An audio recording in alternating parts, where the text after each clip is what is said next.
नमस्कार दोस्तों, मैं राकेश स्वागत करता हूँ अपने Rakesh small care YouTube channel पर। फ्रेंड, आज हमारे पास सैमसंग का एक J7 नेक्स्ट फ़ोन आया है और ये डेड कंडीशन में है। इस फ़ोन को हम रिपेयर करेंगे। वैसे ये फ़ोन काफ़ी ज़्यादा पुराना हो चुका है। कस्टमर का कहना ये है कि इसमें मेरा डाटा है और बहुत ज़्यादा इम्पोर्टेंट है, इस फ़ोन को आपको रिपेयर करके ही देना है। तो देखते हैं, कोशिश करके इस फ़ोन को हम रिपेयर कर पाएंगे नहीं कर पाएंगे। कभी कभार पुराने फ़ोनों का जो पार्ट्स है वो मिल नहीं पाते हैं, उस कारण से भी फ़ोन है वो रिपेयर नहीं हो पाती हैं। फ़ोन फ्रेश कंडीशन में है। यहाँ पर हम स्टेप बाय स्टेप ट्रेसिंग करेंगे इस फ़ोन में क्या प्रॉब्लम हो सकती है। तो सबसे पहले हम बैटरी का वोल्टेज चेक करेंगे। बैटरी के वोल्टेज से हमारे लिए ये पता चल जाएगा कि बैटरी हमारा ऑन करने लायक उसका वोल्टेज है या नहीं है। उसके बाद हम फ़ोन को भी चेक करेंगे, उसके बाद हम स्टेप बाय स्टेप रिपेयर करेंगे। तो सबसे पहले हम बैटरी का वोल्टेज अब चेक कर लेते हैं। तो इसका जो वोल्टेज है वो मैं एक बार अच्छे से प्रोब्स को कनेक्ट करता हूँ, आपको अच्छे से मल्टीमीटर में दिखाई दे। तो इसमें बैटरी में वोल्टेज कुछ नहीं है, डिस्चार्ज है बैटरी। तो इससे हमारे लिए ये भी पता चलता है कि फ़ोन में कहीं ना कहीं शॉर्टिंग हो सकता है या फिर बैटरी ख़राब भी हो सकती है। तो हम एक बार इसका शॉर्टिंग चेक करेंगे डायोड मोड में। तो ये तीसरा नंबर का पिन ग्राउंड होता है और फर्स्ट नंबर का पॉजिटिव। तो यहाँ पर मल्टीमीटर तो कोई भी शॉर्टिंग दिखा नहीं रहा है। तो इससे हमारे लिए पता चलता है कि प्राइमरी लाइन में कोई भी शॉर्टिंग नहीं है। बट हम इसका जीआर भी देख लेते हैं। तो जीआर क्या मिल रहा है, जीआर ओके है।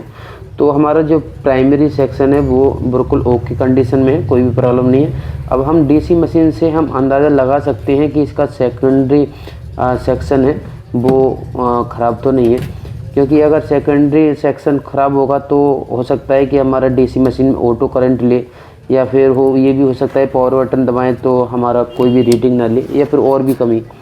तो यहाँ पर ध्यान से देखें, सबसे नीचे USB 2 में यहाँ पर ऑटो करंट ले रहा है 0030।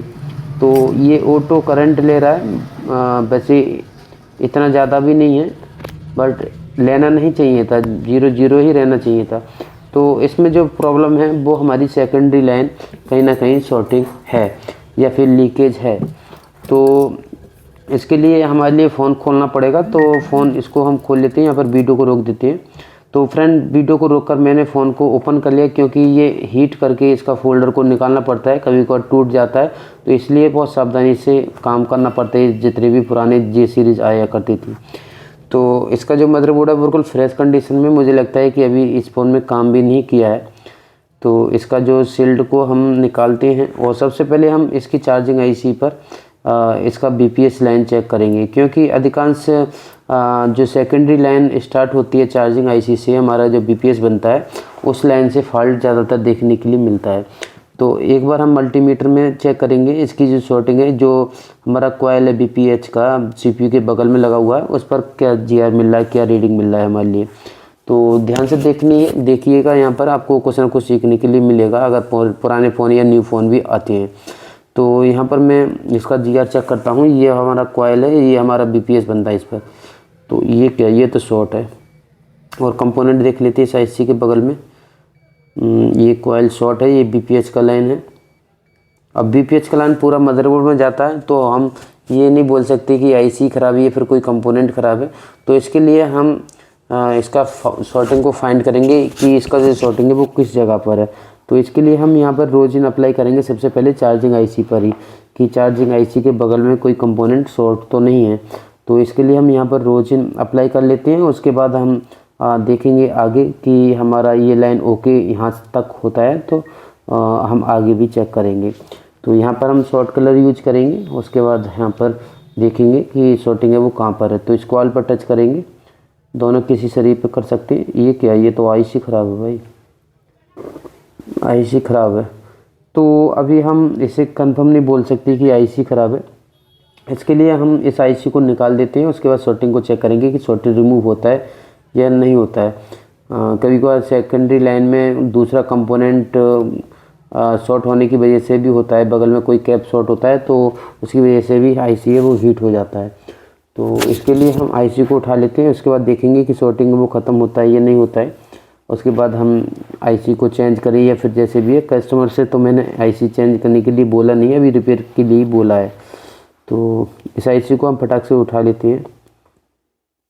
आईसी को उठा लिया। अब सॉर्टिंग को चेक करेंगे कि हमारा सॉर्टिंग है वो रिमूव हुआ है या नहीं हुआ है, बीपीएस लाइन हमारा ओके हुआ है या नहीं हुआ है। तो यहाँ पर हम फिर से कॉइल पर चेक करेंगे कि हमारा जो जीआर है या फिर हमारा रिवर्स फॉरवर्ड बार जो रीडिंग है वो हमारे लिए अब क्या मिल रहा है। तो यहाँ पर हम फॉरवर्डिंग चेक करेंगे पहले। तो ठीक है, अब सॉर्टिंग ख़त्म हो गया। यहाँ पर हमारा जो सॉर्टिंग आ रहा था वो सॉर्टिंग ख़त्म हो गया, बीप आ रहा था। तो ये हमारा प्रॉब्लम आईसी से ही निकला। यहाँ पर ठीक है, कोई भी प्रॉब्लम नहीं है। एक बार जीआर भी चेक कर लेते हैं, जीआर क्या आ रहा है। जीआर 282, थोड़ा हीट है मदरबोर्ड, नहीं तो 400 350 के आसपास आता है। ठीक है, ये कंडीशन ठीक है। तो यहाँ पर हम फ्रेंड 1 वीक हमने यहाँ पर टाइम लिया है। कस्टमर से मैंने पूछा नहीं था कि इसमें आईसी चेंज करना है या नहीं करना है, क्योंकि मैंने यही सोचा था कि इसमें कहीं छोटा मोटा फॉल्ट होगा तो उसे हम रिपेयर कर देंगे। अब आईसी का फॉल्ट है तो थोड़ा सा चार्ज है वो बढ़ जा रहा था, तो कस्टमर से टाइम लिया और कस्टमर थोड़ा सा लेट आया। पूछने में यहाँ पर 1 हफ्ता लग गया। आईसी मेरे पास था बट पूछ नहीं पाया, इसलिए थोड़ा सा टाइम लगेगा। तो 1 हफ्ते बाद हम इस वीडियो को फिर से शूट कर रहे हैं। ये वही मदरबोर्ड है, सब कुछ वही है, थोड़ा सा टाइम लग गया है। तो ऐसा ना समझे कि मदरबोर्ड चेंज कर दिया फिर कुछ भी। यहाँ पर मैंने आईसी को ऐसे ही रख दिया था, मैंने हीट करके नहीं रखा था, ऐसे ही रख दिया था, तो वो हल्का फुल्का प्लग पेस्ट से चिपक गया था। क्योंकि हमारे लिए आईसी फिर से नहीं निकालना पड़ा, क्योंकि ये आईसी तो ऑलरेडी शॉर्टी थी। तो हम इसको अच्छे से डिसोल्डिंग कर लेते हैं और उसके बाद हम आईसी को लगा देंगे, नई आईसी को। अगर पुरानी आईसी आपके पास कोई स्क्रैप मदरबोर्ड पड़े हैं तो उसमें से भी आप निकाल सकते हैं। तो इस फ़ोन को हम देखते हैं, कोशिश करेंगे फ़ोन ऑन करने की। वैसे फ्रेश मदरबोर्ड है, ऑन हो ही जाएगा। कस्टमर का जो डाटा है वो निकल आएगा। कस्टमर के लिए डाटा बहुत ज़्यादा इम्पोर्टेंट है। तो देखते हैं हम इस फ़ोन को ऑन कर पाएंगे नहीं कर पाएंगे। वैसे बीपीएस लाइन शॉर्ट हो तो ज़्यादातर ऑन हो ही जाता है। तो यहाँ पर मैं आप लोगों से रिक्वेस्ट करूँगा, अगर हमारे चैनल पर न्यू हो तो चैनल को सब्सक्राइब करके बेल आइकन दबा लेना, क्योंकि मैं इस चैनल पर आपको डिटेल बाई डिटेल बहुत अच्छी जीरो से लेके वीडियो स्टार्ट करके आपको हाई लेवल तक लेके चलता हूँ। तो अभी तो आपको इतना हाई लेवल पर नहीं ले जा रहा, क्योंकि हमारे इस चैनल पर बेसिक वाले लोग हैं वो जुड़े हुए हैं। तो अभी अगर बेसिक वाले लोग हैं या फ्रेशर हों तो आप भी हमारे चैनल पर जुड़ सकते हैं। थोड़ा सा प्लग पेस्ट डालेंगे, उसके बाद हम आईसी को लेंगे और आईसी को यहाँ पर बैठा देंगे। तो यहाँ पर मैं जो आईसी यूज़ कर रहा हूँ वो न्यू आईसी यूज़ कर रहा हूँ। यहाँ पर मार्केट से मैं 2 आईसी लेके आया था, तो 1 डाल दिया, 1 रह गया है यहाँ पर। तो इस आईसी को भी डाल देता हूँ। ये आईसी बहुत सारे मॉडलों में लगती है और न्यू मॉडल में भी अभी कुछ मॉडल में मिल जाता है, इतना न्यू में नहीं। जो अभी रनिंग चल रहे हैं रिपेयरिंग के लिए आते हैं, जैसे कि 10, तो उसमें भी शायद ये आईसी दे रखी है। बहुत सारे फ़ोनों में चार्जिंग आईसी ये मिल जाती है, तो आप अपने पास इस आईसी को रख सकती हैं।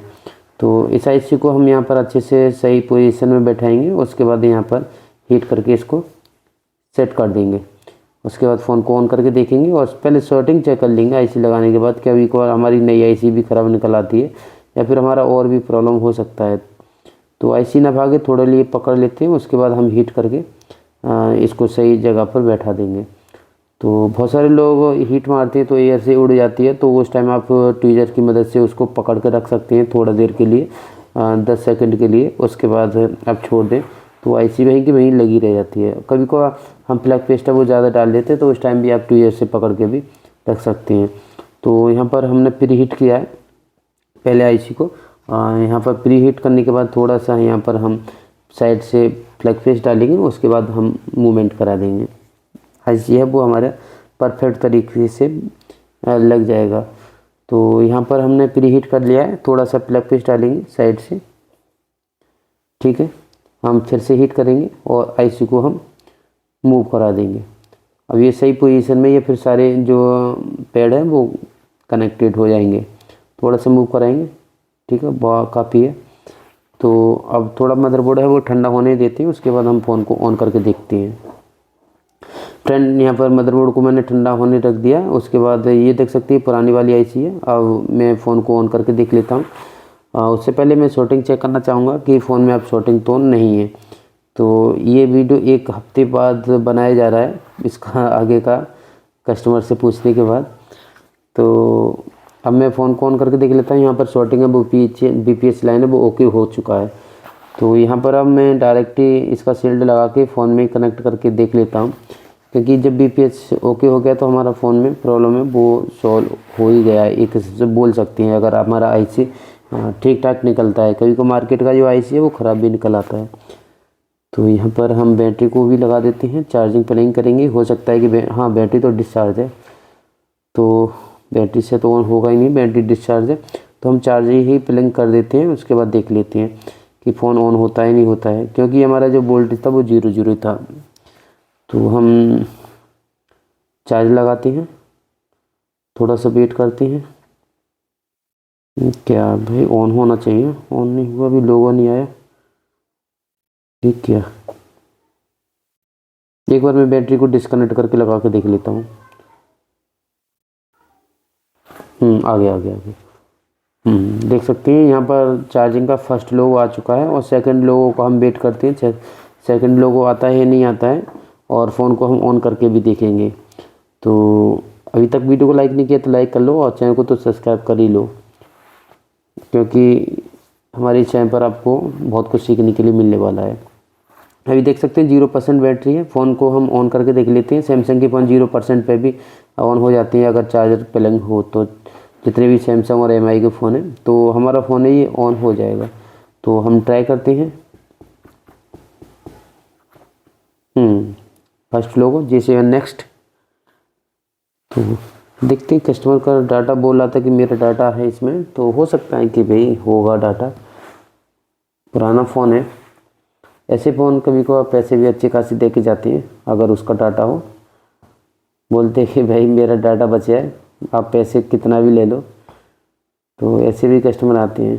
तो ये तो काफ़ी ज़्यादा पुराना फ़ोन है, तो इस पर तो आप लेना चाहें जो भी आप ले सकते हैं, नहीं तो आप अपने हिसाब से भी डिमांड भी कर सकते हैं। उसका डाटा इम्पोर्टेंट है, तो इतना भी आप डिमांड ना करें कि लिमिट बाहर जाए, क्योंकि अपना सारा काम है जो भी है अपने हिसाब से करना चाहिए। इतना फालतू पैसा कस्टमर से नहीं लेना चाहिए, जितने का काम बनता है उतना हमारे लिए लेना चाहिए। अगर आपको लगता है 100-200 रुपये फालतू ले लो, कुछ इस तरीके का। ये फर्स्ट लोगो में है, डायरेक्टली ऑन होता है ये।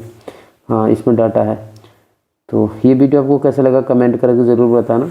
आज के लिए इतना ही, मिलते हैं नेक्स्ट वीडियो। Thank you.